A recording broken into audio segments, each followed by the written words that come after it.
नमस्कार, न्यूज 18 मध्य प्रदेश छत्तीसगढ़ देख रहे हैं आप। और इस वक्त बड़ी खबर ईडी ऑफिस पहुंची हैं रिया चक्रवर्ती। ईडी के अधिकारी रिया चक्रवर्ती से सवाल जवाब करेंगे। सुशांत केस में संपत्ति संबंधी मामले में पूछताछ होनी है रिया चक्रवर्ती से। और ईडी दफ्तर पहुंची हैं रिया चक्रवर्ती। ईडी के अधिकारी पूछताछ करेंगे रिया चक्रवर्ती से। दरअसल सुशांत सिंह राजपूत मामले में जो सबसे ज्यादा सवालों के घेरे में है वो है रिया चक्रवर्ती। और अब अलग अलग एजेंसियां इस मामले की जांच भी कर रही हैं। सीबीआई को भी ये मामला सौंप दिया गया है। दूसरी तरफ ईडी एनफोर्समेंट डायरेक्टरेट अपने लिहाज से इस मामले में जांच कर रही है। और जो संपत्ति का मामला है, पैसों का मामला है, निकासी का मामला है पैसों की सुशांत सिंह राजपूत के खाते से, उस संबंध में माना जा रहा है कि ईडी रिया चक्रवर्ती से पूछताछ कर सकती है। तो सुशांत सिंह राजपूत केस में संपत्ति संबंधी मामले में पूछताछ होगी रिया चक्रवर्ती से। ईडी दफ्तर पहुंची हैं रिया चक्रवर्ती। सुशांत सिंह राजपूत की गर्लफ्रेंड है रिया चक्रवर्ती। और कहा जाता है कि इन्हीं के साथ हुए विवाद के बाद डिप्रेशन में आ गए थे सुशांत सिंह राजपूत। और कई ऐसी बातें निकलकर सामने आई जिसके बाद सवालों के घेरे में रिया चक्रवर्ती आ गई। और अब रिया चक्रवर्ती से आज ईडी पूछताछ करने वाली। शंकर आनंद हमारे साथ जुड़ गए हैं और जानकारी के साथ। शंकर, लंबी फहरिस्त तैयार होगी, लंबी सूची तैयार होगी सवालों की ईडी के पास। देखिए, इस मामले में सुशांत, माफी चाहता हूँ, आवाज की तकनीकी कुछ खामियां आ रही हैं। जी जी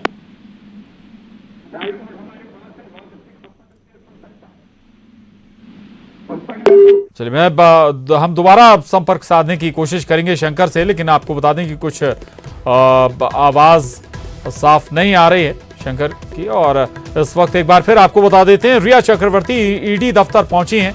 और रिया चक्रवर्ती से आज पूछताछ होनी है, गहन पूछताछ होगी सुशांत सिंह राजपूत संपत्ति मामले में। दरअसल सुशांत सिंह राजपूत की खाते से भी कई करोड़ रुपए की निकासी हुई। उस संबंध में भी माना जा रहा है कि ईडी पूछताछ करेगी रिया चक्रवर्ती से। पहले ईडी दफ्तर में रिया चक्रवर्ती पेश नहीं होना चाहती थी, कुछ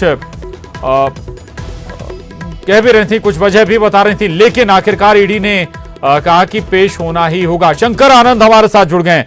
शंकर, सुशांत सिंह राजपूत में सबसे बड़े जो सवाल हैं वो रिया चक्रवर्ती पर ही हैं। और ईडी का जो दायरा होगा वो संपत्ति और पैसों को लेकर होगा। रिया चक्रवर्ती से जो सवाल जवाब होंगे शंकर।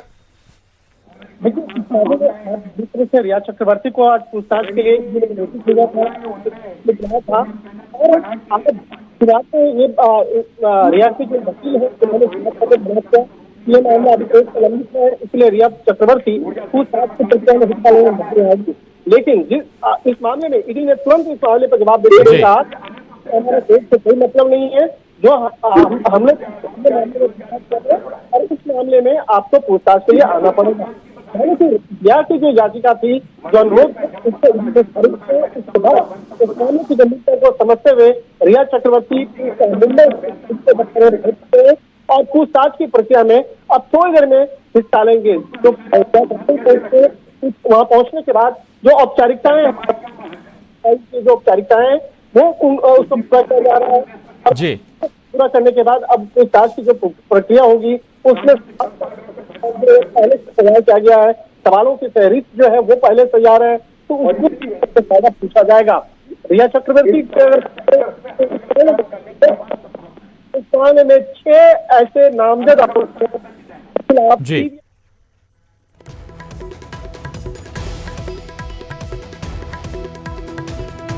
शंकर के पास हम दोबारा चलेंगे। लेकिन रिया चक्रवर्ती ईडी दफ्तर पहुंची हैं, एनफोर्समेंट डायरेक्टरेट। और दरअसल जब पैसों का या संपत्ति का जो आदान प्रदान है वो देश के बाहर हो, तब ईडी की जांच का दायरा वहां से शुरू होता है। और चूंकि कई करोड़ रुपए सुशांत सिंह राजपूत के खाते से निकासी हुई है। 10 से 15 करोड़ बताया जा रहा है कि निकासी हुई है। ये रुपए कहां गए, किसके पास गए, क्या इनका हुआ, संपत्तियों को लेकर भी कुछ सवाल हैं जो रिया चक्रवर्ती से आज पूछे जाएंगे। हालांकि सीबीआई इस मामले की अपने स्तर पर जांच शुरू कर चुकी है, चूंकि बिहार सरकार ने सीबीआई जांच की सिफारिश इस मामले में कर दी है और सीबीआई के अलावा ईडी भी इस मामले की जांच कर रही है। चूंकि सवाल महाराष्ट्र पुलिस पर उठे थे और इसके बाद ही जब सवाल उठे तो दायरा इस पूरे मामले में जांच का बढ़ता गया।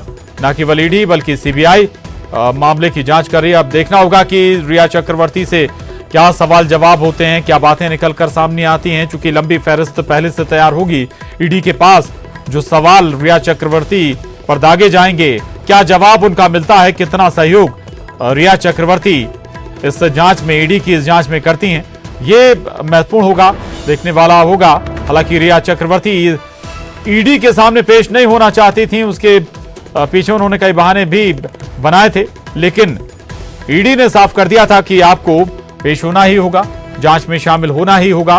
पूछताछ के लिए ईडी दफ्तर बुलाया गया था रिया चक्रवर्ती को और रिया चक्रवर्ती अब ईडी दफ्तर पहुंची हैं। शंकर आनंद हमारे साथ जुड़े हुए हैं। शंकर, फहरिस्त जिसका हम जिक्र भी कर रहे हैं सवालों की, कौन कौन से ऐसे सवाल हो सकते हैं जो पूछे जा सकते हैं रिया चक्रवर्ती से, संभावित सवाल? देखिए, इस मामले में जो कई ऐसे महत्वपूर्ण सवाल हैं। पहला तो सबसे पहला इसका नाम पता पूछा जाएगा, जो सब एक साधारण सी प्रक्रिया है। उसके बाद इसके जो बैंकिंग से जुड़े हुए तमाम जो सवाल जवाब हैं वो पूछे जाएंगे। आपके कितने बैंक अकाउंट्स हैं, कहाँ कहाँ हैं, किस ब्रांच में है, आपके पैसे अर्निंग का स्रोत क्या है, आप क्या आरटीआई फाइल करती हैं या नहीं करती हैं तो पिछले 5 साल 7 साल का जो ब्यौरा है वो आपको उसके बारे में पूछा जाएगा।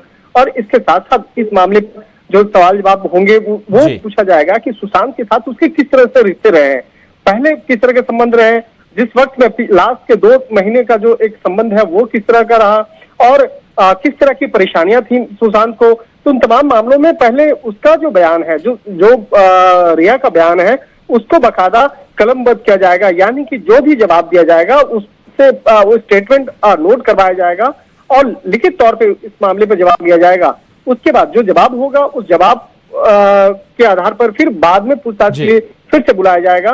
तो आज पहले दिन की पूछताछ है। पहले दिन की पूछताछ में तकरीबन 20 से 30 सवाल जो है वो पूछे जा सकते हैं। उसके बाद इस मामले पर जिस तरह का जवाब होगा उसी के आधार पर फिर आगे नई तारीख फिर से इसमें दी जाएगी और उसके बाद फिर पूछताछ के लिए आगे बुलाया जाएगा। आज रिया चक्रवर्ती, इसके बाद इस मामले में जो सुशांत के साथ में जो एक रूम पार्टनर रहे हैं उससे बकायदा उससे पूछताछ करेगी ईडी की टीम। उसके लिए बकायदा नोटिस जारी किया गया है। तो एक तरह से कहा जा सकता है कि इस मामले में जो 6 प्रमुख आरोपी हैं, आरोप जिसके खिलाफ सीबीआई ने भी मामला दर्ज किया है, उन तमाम 6 आरोपियों से पूछताछ होगी। इसके साथ ही जो रिया के काफी करीबी मैनेजर रहे हैं, मैनेजर से पूछताछ होगी और जो सुशांत के काफी पुराने कर्मचारी रहे हैं उन लोगों से पूछताछ होगी। तो यहाँ पे कहा जा सकता है कि दोनों जांच एजेंसी की अगर बात करें, चाहे बात करें सीबीआई की या ईडी की, अब पैरेलल में दोनों एजेंसी अपने अपने तरीके से इन्वेस्टिगेशन कर रही है। जहां पर पुलिसिया कानून का मतलब हो रहा है वहां पर सीबीआई की टीम काम कर रही है, और जहां पर मनी लॉन्ड्रिंग और उसके साथ साथ मनी लॉन्ड्रिंग के साथ साथ जो एक संदिग्ध तरह से पैसे का लेन देन, और जिस तरह से बकायदा यहाँ पर सुशांत के परिजनों ने आरोप लगाया था कि 15 करोड़ रुपया उसके निकाल लिए गए, और इस मामले में कहीं न कहीं पैसा ही एक मुख्य मसला है जिसके चलते सुशांत की एक संदेहात्मक मौत हुई है। तो यहाँ पर उन तमाम मामलों के विस्तार से जांच करेगी। लेकिन अगर सीबीआई की बात करें, देखिए सीबीआई इस मामले में कल ही एफआईआर रजिस्टर कर ली है और आज जो सीबीआई की तफ्तीश आज से शुरू हो रही है उसमें सबसे प्रमुख होगा क्या सुशांत की मौत एक महज हादसा था या एक सोची समझी साजिश के तहत सुशांत को मारा गया है। तो इस मामले में जांच पड़ताल की जाएगी और इस मामले में निश्चित तौर पे सीबीआई की टीम 1 सप्ताह के अंदर ही एक बड़े सर्च ऑपरेशन की तैयारी कर रही है और 1 सप्ताह के अंदर में उस सर्च ऑपरेशन को अंजाम दिया जा सकता है। बिल्कुल बिल्कुल, यानी कि न केवल ईडी बल्कि सीबीआई की जांच धीरे धीरे रफ्तार अब पकड़ेगी, चूंकि सैमुअल मिरांडा से भी पूछताछ हो चुकी है और एक और नया मामला ये सामने आया जो सुशांत सिंह राजपूत की पुरानी सहयोगी थी, उसने भी आत्महत्या की थी और उस पर यह कहा गया कि वो आत्महत्या नहीं बल्कि वो एक हत्या थी। अब देखना होगा कि जांच का जो दायरा है वो कहां तक जाता है, चूंकि सीबीआई के हाथ में अब ये पूरा मामला आ चुका है और आज ईडी रिया चक्रवर्ती से पूछताछ कर रही है। शुक्रिया शंकर आपका इस पूरी जानकारी के लिए, धन्यवाद। वक्त एक छोटे से ब्रेक का है, फौरन लौटेंगे।